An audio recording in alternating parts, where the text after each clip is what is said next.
carraan nu qabnu sammuu namarratti hin beeksisu jechuudha. Waan arganne kana kunuunfachuun abboomuun nu utaawaan taatee oomishamu immoo asuma ijoollee tiiveet teeknikaaf ogummaa ijoollee naannoo kanaatti kan oomshan.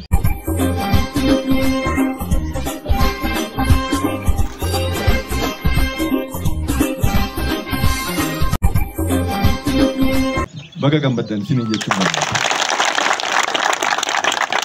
Isin aduu keessa teessanii nu gaaddisa keessa teenyee baay'ee dubbachuun barbaadu. Wanti teessoo kana argachuu dandeessaniif jabina keessaniif bara darbee mana barumsaa kana yoo ilaallu daree kana ijaaraa ture uummanni walitti bahee uummanni waame. Daree ilaallee daree keessas gallee gaaf ilaallu obbo Beeniin hir'ina daree hir'ina teessoo akka qabdan arge jechaadha. Warri manguddoonni gaaf san turtan as turtan hin jirtu. Ummata jabaa akkanatti gargaare kana gargaaruu qabnaa jedhe. Akka nu gargaaruu danda'an achirratti gaafachuu hin dandeenya. Waan kanaan alaatti waan nu harka gahe kan utuu namni hin balleessine yeroo baay'ee amma meeshaalee asiin dura fayyadamaa turre baay'ee isaan beekna. Amma isaan biraatti illee kaasuu ba'a. Waan akka pilaazmaa fa'aa meeshaalee garaagaraa waan akka maayikirooskooppii namni yoo namaa fidu manuma barnootaa keessa namni baasee karaa adda addaatiin fedhii dhuunfaatiif oolchan. Meeshaan mana barnootaa taa'e garuu haga manni barnootaa sun umriidhaan jiru jiraachuu qaba. Namni karaa garaagaraatiin saamaa mana isaatti ittiin galataa waa balleessaa le'a.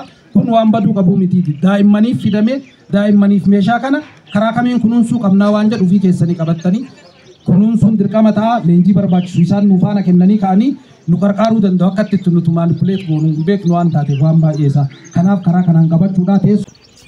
Yoo abbaan iyyee ollaan namaaf hirmata jedhuun ni gahe. Odoo isin kana hojjechuu baattanii deessiin kun hin dhufu. Kanaaf isin jabaattanii jennaan inni waadaa isinii gale teessoos nan fidaa. Meeshaa daa'imman ittiin hojjettu kanallee nan fidaa fi barsiisonni illee baay'ee xaaraa jiru. Kanaaf jedhee har'a kunoo teessoo kana nu fidee galatoomaa jedhaan. Hojiinis ol qabate teessoon haga fedhe jabaa haa ta'u karaa kamiin iyyuu haa ijaaramu humni isaa ol caaluu danda'a teessoolee asitti argitan kan.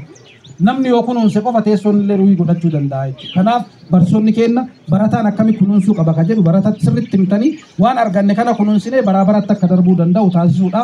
Carraa arganne yeroo takkatti qofa keessatti meeshaa naganaa namaa dhufuu hin danda'u. Haa ta'uti garuu kadhannee waan arganne kana kunuunfachuun abboomuun nu uta'a waan taateef ofii keenyaa qabannee karaa adda ta'een itti fayyadamuu qabnaa waan jedhu isinii kaasaa.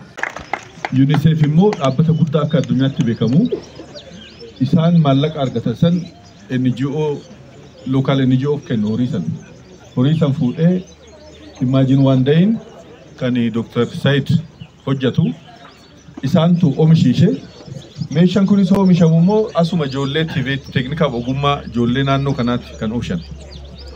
Kanaafuu maallaqni suni hojiillee uumee rakkoolee hiikee jechaadha. Kanaafuu Dr. Saidis ammas irra deebinee obbo Beenis galateeffachuu barbaada.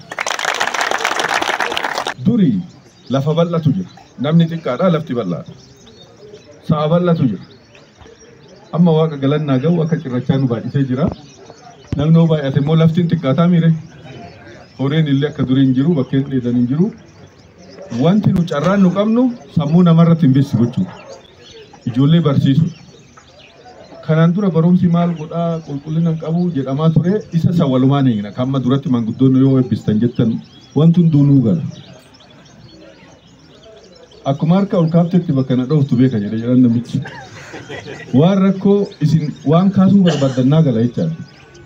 Kanaaf rakkoo barnootaa sawwalumaan eegna kan qulqullina barnootaa yoo isin jabaattan nutis waliin taane dhaabbilee miti mootummaa kan akka UNICEF kan akka Imagine waan day kan biraallee hirmaachifnee humna mootummaa walitti finnee humna uummataatti walitti finnee rakkoo hiiknee barsiisota keenya jajjabeessinee sammuu ijoollee keenya irratti yoo hojjanne isatu horii guddaa fuula duraa barri kan barnootaa waan ta'eef ijoollee keessan mana barumsarraa akka namni adaraa barsiisaa isiniin jechuun barbaada. Kunoo harka ofiidhaa.